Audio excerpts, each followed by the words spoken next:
Hello again, everyone. This is Chris Scher. That's Robert Hardy. And this is the Citizen Sports Weekly for a beautiful Friday, May 29th, 2015. Chamber of Commerce Day. 80 degrees, sunny, perfect weather. And we're not going to talk about the NFL. Go figure. Thank God. Well, no, not thank God. For once, the NFL is literally on the back burner in the sports world. What is on the front burner and really hot? Soccer. The other football. We're going to talk soccer on this video, which I think is a sign maybe that hell is freezing over, folks. I mean, for us to talk about soccer when it's not the World Cup, that's pretty rare. Yeah. But we're going to talk about it, so sure. We'll see what we can get out of this one. This could be a very short conversation, to say the least. So anyways, in case you've been living under a rock or don't care about soccer like I usually don't, FIFA, which is the International Soccer Association that runs the World Cup, has been under a lot of fire because a lot of their officials have been indicted by our United States Justice Department, USA, for accepting bribes and basically just graft and corruption that we haven't seen since the likes of Tammany Hall in the 19th century. Wow. I thought I'd throw in a nice political reference. That was very nice. Yeah. I applaud that. Mm-hmm. So there's a lot. Something stinks at FIFA from the head down, and it's not good.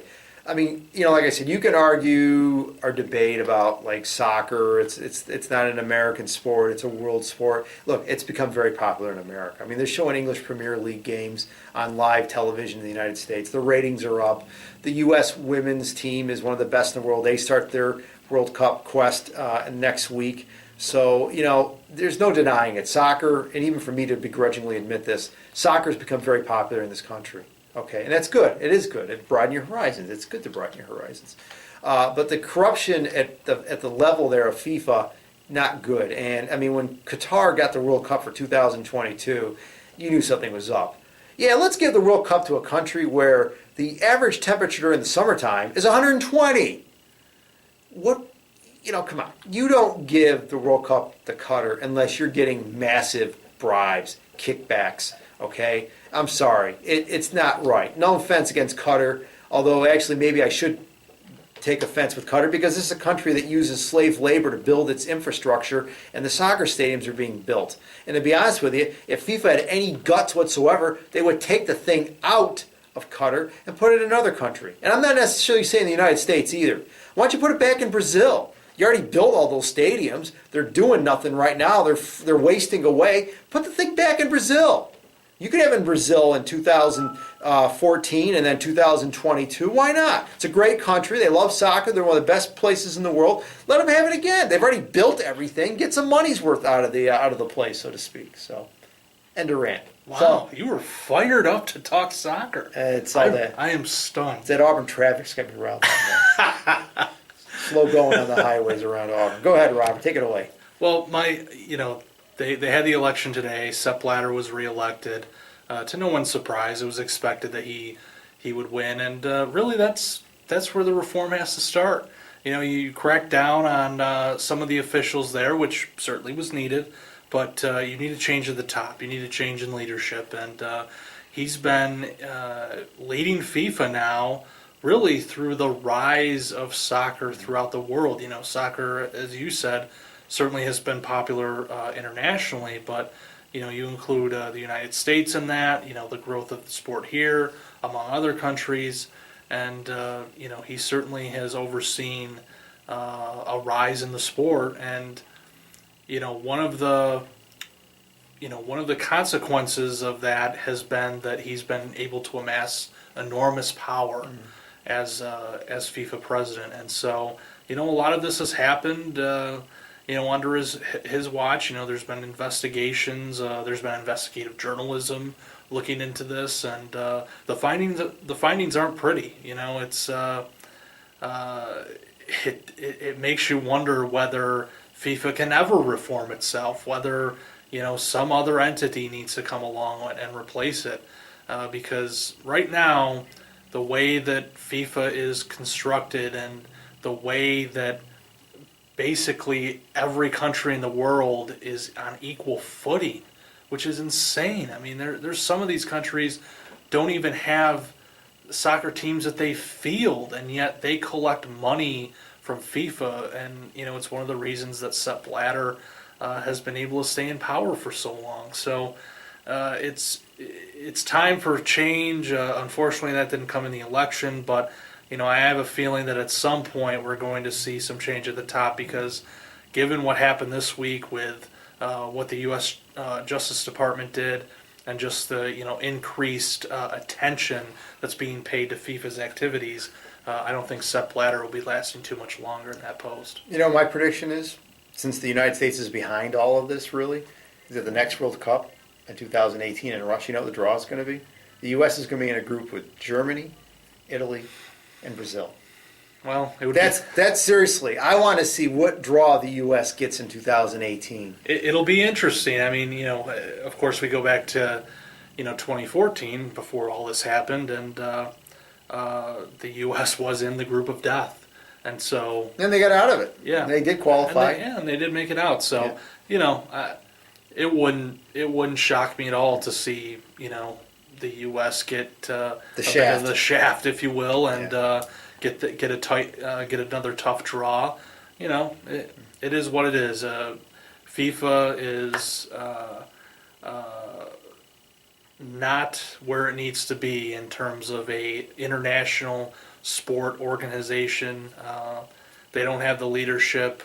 There's a lot of questions, and that Putin has blamed it on America. FIFA can certainly point the finger at the U.S., but let's face facts here. This isn't our doing. No, and this is ridiculous. And for Putin to say, "Oh, the United States wants," no, come on, man. Putin's just trying to score points with the comrades at home. Okay, that's really what it comes down to. Well, and to that point, I mean, if you want to point to the whole sour grapes thing that the U.S. lost, that's why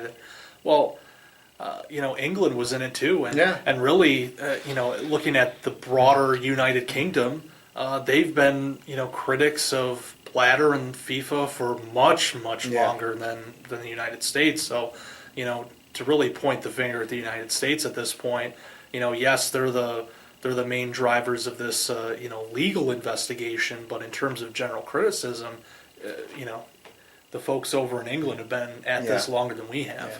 Well, the World Cup belongs in Russia because Russia has the amount of real estate, the major cities, and the weather to be able to host the World Cup adequately. They hosted the Winter Olympics, although they did it in a tropical resort town, I guess, but they pulled that one off. But Russia's a country that's large enough to host a World Cup like that.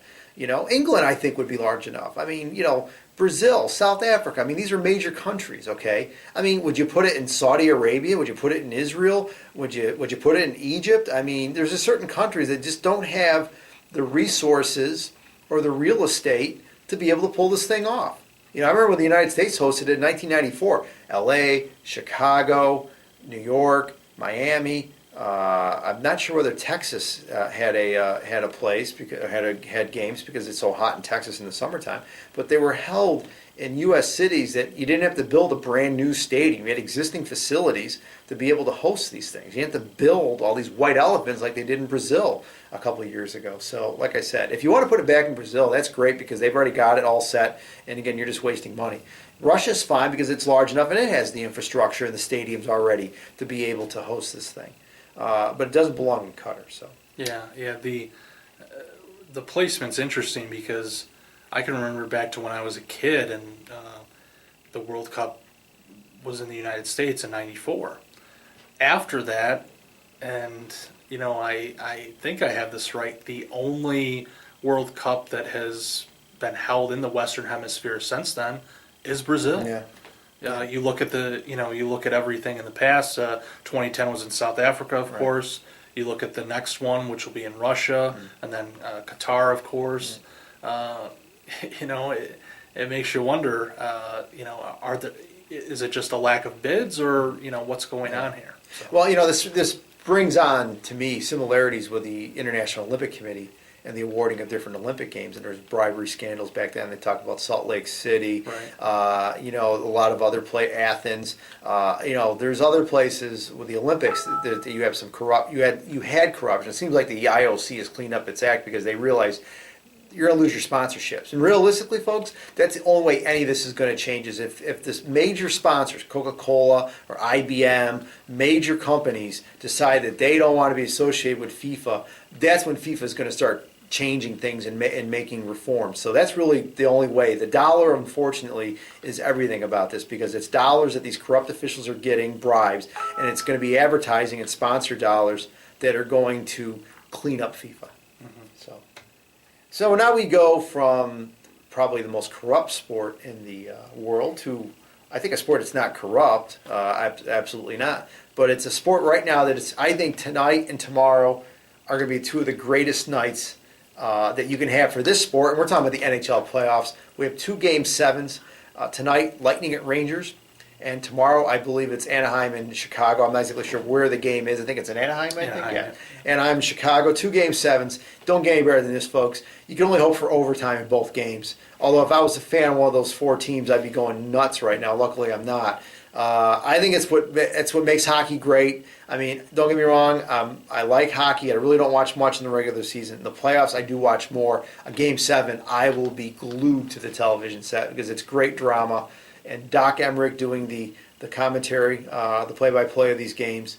Don't get any better than that, folks. These are going to be great contests. Hopefully they won't be routes. Close games, not decided till the end, and you can't ask for any more than that. Robert, you're the hockey guy, so please talk about it. Yeah, Eastern Conference, I really haven't been able to watch. I've followed it, but I really haven't been able to watch many of these games. But, great series, Lightning and Rangers. 3-1.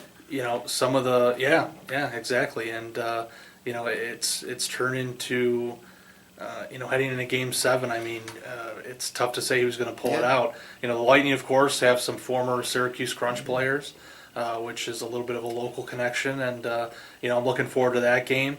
The series I followed a little more closely, just because when I'm not rooting for the Sabres, I am rooting for the Chicago Blackhawks.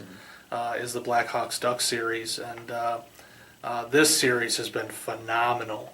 There was a triple overtime game. There was a double overtime game. The Blackhawks came back in Game 5, I believe, and down 3-0, I think, to eventually win that one. I mean, it's been a great series from Game 1 on. Probably one of the best conference finals we've ever had. Certainly in that discussion, I would think. But looking forward to that game. I think it'll be a good contest. I'm hoping for an overtime game, like the added stress there, and then after that we get our two teams for the cup, and they play best of 7 from there. So should be a good one. Boy, you hope the cup can live up to these conference finals. Oh yeah. That's the thing. You just want good playoff hockey. That's what just makes that sport so great this time of year. And in the NBA, there's been some drama in the NBA, and don't get me wrong, the NBA playoffs have been entertaining too. But you had a 4-game sweep with Cleveland, and you had a 5-game series with Golden State, and you've got Golden State and Cleveland, which is great because here you have 2 teams. Golden State hasn't been in the finals or won it since 1975. And the Cavaliers have never won the NBA title. Of course, Cleveland has that big albatross on their backs, and they haven't won a professional sports title since 1964 with the Browns. So just switching gears real quickly to the NBA before we wrap it up, that's going to be a fun series from the standpoint of can LeBron literally on his shoulders carry the Cavs to the world title, or can the Warriors, a team with a rookie head coach, they both have rookie head coaches, but can Steve Kerr lead the Warriors and Curry, and can they keep rolling the way they've been rolling and bring a world championship to Golden State, the Bay Area, which has not been there in 40 years. So it's going to be fun for a history standpoint to see what happens. Yeah, that's going to be a series I will watch. I can see that being a sweep, though. 2 great teams. Or 5 games. Yeah, I mean it could Golden be State, winning in 5. Yeah, I mean they on paper Golden State has more talent. Yeah. I mean from top to bottom, they not only have the NBA MVP, obviously. They have a great starting lineup plus a good bench. With Cleveland, they have some depth, but not close to what the Warriors have. So, and plus they're a bit banged up. Kyrie Irving, their big point guard, has been nursing some injuries. So, for Cleveland, it's they're and I believe I saw today Anderson Varejao won't be playing in the finals. So that's a big piece up front that they're going to be missing. So, I mean, on paper, it favors the Warriors, Yeah. but that's why they That's play the why games. and coaching could be very important. Like I said, you have two rookie head coaches, Steve Kerr, great NBA. I'm sorry, not a great NBA player. He was a good NBA player, but he was the hot coaching guy. Even though he had no experience. And David Blatt, who coached for years in the Israeli league, Maccabi there, Tel Aviv. And I mean, here's a guy that also has a Princeton background, so he's obviously pretty smart. He made some I guess mental errors in a game a couple weeks ago where he was going to call a timeout when he didn't have one. But you wanted to think that both these guys are going to be on top of their games, and I think coaching might play a factor in this with such disparity in talent. Coaching could be the great equalizer. So, Robert, anything else you want to add? I'm all set. All right, folks. Again, thank you for watching. We do appreciate your support. And again, if you like what you see, share the links to the video. And again, thanks for watching, and we'll see you next week.